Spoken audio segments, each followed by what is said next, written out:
একটি ভাই লেখছে 4120 শুনে কি তোমার মাথায় বাস পড়লো নাকি?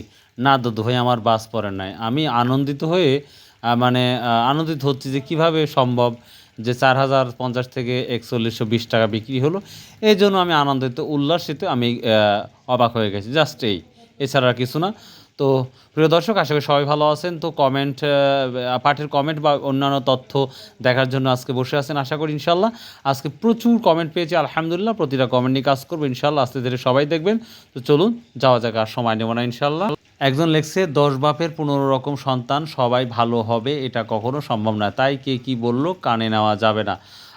আজকে এক ভদ্রলোক আমাকে দুই একটা কথা বলছে, আমি মাইন্ড করি নাই, কারণ উনি মুরব্বী মানুষ, অনেক ভালো মানুষ। জাস্ট ওনার রাগ, আমি রাগ করি নাই। আল্লাহ তাকে হিদায়াত দান করুক, সুস্থ রাখুক, এটাই দোয়া করি। এবং আল্লাহ তাক যে যেখানে অবস্থা রাখুক, আল্লাহ যেন ওনাকে ভালো রাখুক, এটাই দোয়া করি। একটি বড় ভাই লিখছে, ভাই আপনি মহাপণ্ডিত, আপনি বেশ কিছুদিন বলেছেন পাটের দাম 3000 টাকার নিচে নামবে। আমি এই সাফি বিশ্বাস ভাইকে বলবো, ভাই আমার ভিডিও আপনি নিয়মিত বা রেগুলার দেখেন না, যার জন্য এই কথাটা বললেন। আমি কখনো এই কথা বলি নাই, বরঞ্চ অন্যান্য মানুষ বলেছে যে 3-এর নিচে বা 24, কেউ বলছে 28, কেউ 35 এরম দাম থাকবে। বরঞ্চ আমি বলেছি বা আমার দৃষ্টিকোণ থেকে 3000-এর নিচে পাট দাম সম্ভাবনা অনেকটাই কম। আমি এই ধরনের কথা বলেছি, আশা করি বিষয়টা বুঝতে পেরেছেন। তারপরেও আপনি সুন্দর কথা বলেছেন, কিন্তু তারপরেও ভিডিওগুলো একটু A to Z দেখবেন, তাহলে আপনার এই সন্দেহগুলো দূর হবে ভাই। সো আপনাকে থ্যাংক ইউ। এখনও যারা সাবস্ক্রাইব করেনি, দয়া করে সাবস্ক্রাইব করে আসুন ভাই। আসসালামু আলাইকুম খায়রুল ভাই, পাট কি কেনার কি সুযোগ পাবো, নাকি দামে পাট কিনে লস খাবো? সুন্দর একটি প্রশ্ন করেছেন ভাই। প্রথমত হচ্ছে আল্লাহু আলাম, আল্লাহ সব কিছু জানে। আর দ্বিতীয়ত হচ্ছে, আমরা বড় বড় ব্যবসায়িক বা বড় বড় মানুষের কাছ থেকে যেটা শুনতেছি, এই ঊর্ধ্বগতি দামে পাট রেখে মানে পাট স্টক করা কঠিন হবে। আমি আবার বলছি, আমার মুখের কথা না, অনেকেই বলতেছে, সেই অনুপাতে আপনার অ্যান্সারটা দিলাম। তারপরেও আপনার ব্যবসা, আপনার সব কিছু আপনি ভেবেচিন্তে দেখেন কোনটা করলে ভালো হবে ভাই। ভালো মন্দ ব্যবসায় লস লাভ থাকবে, এটাই স্বাভাবিক। তো একটু ট্রাই দেখেন, চারিদিকে যারা বড় বড় ব্যবসায়িক, তাদের সাথে কথা বলে দেখেন কী হতে পারে বা কী করলে ভালো হয়। এখানে একটি ভাই লিখছে, সবেমাত্র যারা ব্যবসায় লেখা শিখছে তারাই পাট গরম করছে, এ তো জোশে বাঁশ হয়ে না যায়। উনি বোঝাতে চেয়েছে যারা নতুন ব্যবসায়িক পাট কিনতে চেয়েছেন, তারাই ব্যবসাটাকে ঊর্ধ্বগতি করেছে, এটাই ওনার মন্তব্য। তো দেখা যাক ভাই সর্বশেষ কী হয়। এখানে একটি ভাই লিখছে, ভাই আপনার ভিডিও দেওয়ার জন্য আপনাকে ধন্যবাদ, আপনার ভিডিও অনেক কিছু জানা যায়, থ্যাংক ইউ ভাই। এখানে একটি বড় ভাই লিখছে, কুষ্টিয়া দৌলতপুর থেকে বলছি, আমার 15 থেকে 17 মণ পাট আছে, কবে নিয়ে আসবো আপনাদের বাজারে? পাট আবার বি ক্যাটাগরি ভাট? ভাই সমস্যা নেই, B category, C category, A category, এটা কোনো ব্যাপার নাই ভাই। আপনি আসুন, বিশেষ করে আপনাকে রিকোয়েস্ট করবো ফ্রাইডে আসবেন, মানে শুক্রবারে আসবেন, তাহলে খুব ভালো লাগবে। শুক্রবারে আসলে আপনি রিল্যাক্সে পাটটা বিক্রি করতে পারেন, যদিও প্রতিদিন পাট বিক্রি হয়, তারপরেও শুক্রবারে আসুন। এখানে একটি ভাই লিখছে, খায়রুল ব্রো, আজকে 4350 বা 4500 টাকা কিনলাম পিঙ্গা কিলেটেছি সারিসাবাড়ি, জামালপুর। জামালপুর থেকে এই নিউজটা দিচ্ছে। বড় ভাই, আপনার সাথে আমি মোবাইলে কথা বলতে চাই, আমি মোবাইল নাম্বার দিয়েছি, আমাকে 1 মিনিট আমার সাথে কথা বলবেন প্লিজ। একটা ভাই লিখছে, আমাদের চিরির বন্দর থানার বিনাকুড়ি হাটে মাথা পাট 4300, সর্বনিম্ন 3800 টাকা। ভাই মেবি আপনার মোবাইল নাম্বার দিছি বা আমার মোবাইল নাম্বার দেওয়া থাকে, কষ্ট করে আমার সাথে 1 মিনিট কথা বলবেন, অনুরোধ রইল আপনাদের। আমার একটি বড় ভাই লিখছে, মাশাআল্লাহ আলহামদুলিল্লাহ, অলরাউন্ডার ভাইয়া, রাখি পাটদের জন্য মনে হয় বাস খাড়া আছে ভাইয়া। মানে উনি বোঝাতে চেয়েছে, মানে কষ্ট করে বলছে হয়তো, যে রাখি পাট যারা রাখছে তাদের জন্য ভয়াবহ একটা অবস্থা থাকতে পারে, ওনার প্রেডিকশন জাস্ট এই।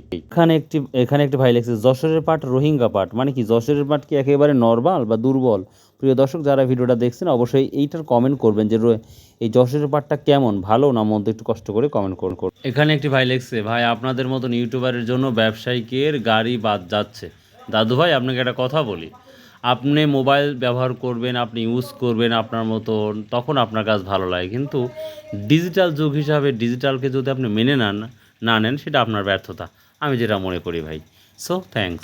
এখানে একটি ভাই লিখছে, ভাই আপনি যদি একজন কৃষক হিসাব তুলে ধরেন, বিশেষ করে পাটের আবাদ যারা করে তাদের হিসাব, আমাদের এলাকায় 1 বিঘা 26% বলা হয় ভাই, আমাদের এদিকে 33% 1 বিঘা হয়। যাই হোক, এই 26% জমি তৈরি করা থেকে শুরু করে শেষ পর্যন্ত 1 মণ পাটের খরচ দাঁড়াবে 5 থেকে 6 হাজার টাকার মতো।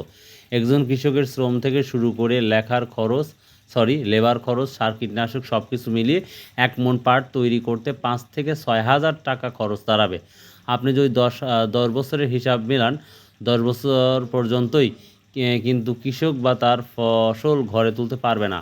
আনুমানিক 1 থেকে 2 একেবারেই নষ্ট হবে। তো দাদু ভাই বলছেন আমাদের এই 33 1 বিঘা জমি, এটা আপনারা জানেন। যাই হোক, আপনি সুন্দর একটি কমেন্ট করেছেন। তবে সত্যি কৃষকের প্রচণ্ড খরচ হচ্ছে। আমি আরও নিচ থেকে তুলে ধরার চেষ্টা করবো যে কৃষকের আসলে সত্যিকারে কত টাকা খরচ হয়, তাহলে আমরা বুঝতে পারবো ইনশাল্লাহ। এখানে এক ভাই লিখছে, উৎপাদনের থেকে যদি বাজারে কম দামে পাট কিনতে পাওয়া যায়, তাহলে সেই কৃষকের যদি সামর্থ্য থাকে তাহলে পাট কিনবে, এটাই তো স্বাভাবিক। স্টক করে রাখবে, জুট মিলের যখন প্রয়োজন হবে কৃষকের কাছ থেকে নিয়ে যাবে। ভাই বলতে চাইছে যদি কোনো কৃষকের সামর্থ্য থাকে তাহলে ও পাট না বিক্রি করে কিনে স্টক করে রাখবে, হয়তো পরবর্তী সময় বেশি দাম হলে বিক্রি করবে। সো ভাই সুন্দর একটি কমেন্ট করেছেন। সর্বশেষ একটি ভাই কমেন্ট করছে, পাটের বাজার ভাই কমবে না বেড়েই যাবে? তো ভাই এখনও বলা যাচ্ছে না, ইনশাল্লাহ দেখা যাক সামনে কী হয়, সেটাই দেখার বিষয়। সর্বশেষ একটি বড় ভাই কমেন্ট করেছে, আমরা কৃষক হলাম লোভী, 3800 থেকে 4,000 টাকা মন, তাও আমরা খুশি না। কেউ বলে কিছুটা লাভ হবে, কেউ বলে কামলার দাম, তো কামলার দাম বেশি কিছু থাকবে না। আমরা কৃষকরা লোভ একটু বেশিই করি। আসলে আপনি খুব গুরুত্বপূর্ণ কথা বলেছেন। তো ভাই আসলে কৃষক যারা মাঠে ঘাটে কাজ করে ভাই, তারাও তো সারা বছর কাজ করে কিছুটা বেনিফিট চায়, যার একটু হলে ভালো হয়। কারণ 1 মণে 1,000 টাকা যদি বেনিফিট না হয় তাহলে লস ভাই, সত্যি কথা বলতে লস। আমি পাট নিজে বুনেছিলাম, খুবই কষ্টদায়ক কাজ। এর উপরে কষ্টদায়ক কোনো কাজ নেই ভাই, মাটি কাটা তার চেয়ে ভালো। তো প্রিয় দর্শক, এই ছিল আজকের আপনাদের বিভিন্ন গুরুত্বপূর্ণ প্রেডিকশন। ভাই কোথায় থেকে ভিডিওগুলো দেখেন, বাংলাদেশ, ইন্ডিয়া, যেখান থেকে দেখেন, প্লিজ ভাই আপনারা সঙ্গে থাকবেন, সাবস্ক্রাইব করবেন, আর স্পেশালি আমার জন্য দোয়া করবেন। সো বাই, আল্লাহ হাফিজ, আসসালামু আলাইকুম রহমতুল্লাহ।